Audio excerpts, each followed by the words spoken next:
Francesca Evans from LymeOnline bringing you this week's top stories from the Lyme Regis area. Tributes have been paid to a 90-year-old man from Charmouth who died following a hit-and-run incident in the village earlier this month. The victim has now been named as Peter Bide, a former teacher who had lived in Charmouth for 60 years. He has been described by his family as an optimistic and adventurous man with a wry sense of humour. Mr. Bide was a widower and had 3 children, 8 grandchildren and 6 great-grandchildren.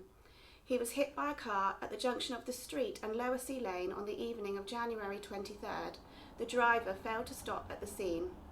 A local man, aged in his 40s, was arrested on suspicion of causing death by dangerous driving, failing to stop at the scene of an accident and failing to report an accident. He has been released under investigation while inquiries continue. Police have now renewed their appeal for information from witnesses. Lyme Regis traders have sent out a resounding message that the town is open for business despite disruptive roadworks. Bridge Street has been closed for several weeks, first for maintenance to buildings damaged by heavy goods vehicles and now for essential gas works. Traders accept that the work has to be carried out but have expressed frustration at the way the closure has been handled, calling for more communication in future. Many businesses did not receive a letter notifying them of the planned closure. They have also complained that signage in the town has been incorrect or confusing and not enough space has been left on pavements outside their premises. Parking has also caused issues, with several vans and lorries parking for long periods in front of shops and businesses during the closure. While some signs say the closure will remain in place until February 20th, traders say they have now been told by workmen that Bridge Street should be reopened by Saturday.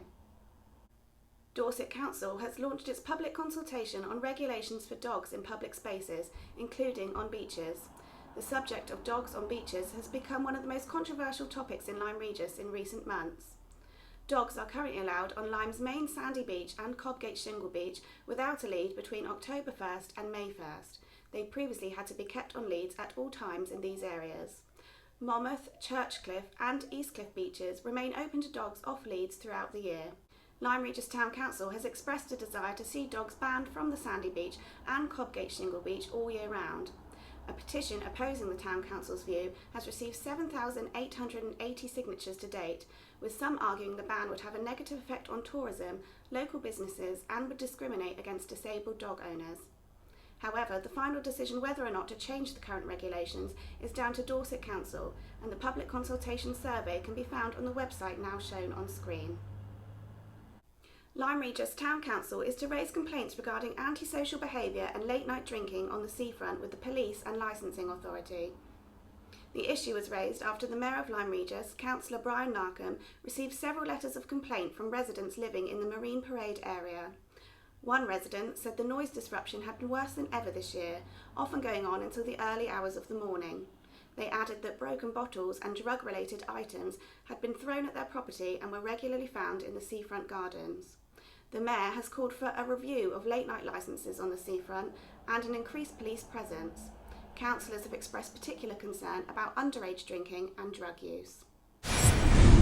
In sport, Lyme Regis first team will be seeking revenge when University of Exeter seconds visit the Davy Fort on Saturday afternoon for a 2 p.m. kick-off.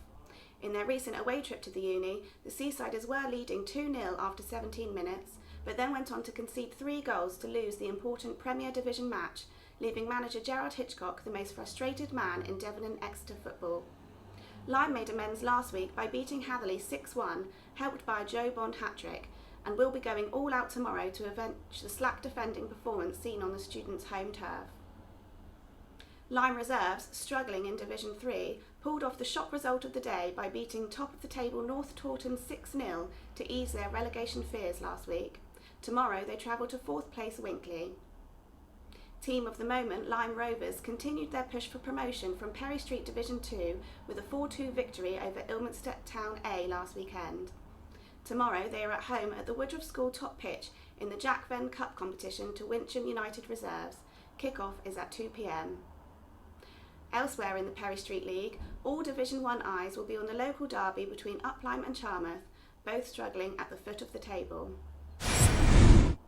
And finally, the church bells in Lyme Regis have rung for the first time in almost 6 months as work comes to an end on the £170,000 restoration project on the Tower of St Michael's. Here they are to ring us out. Have a great week.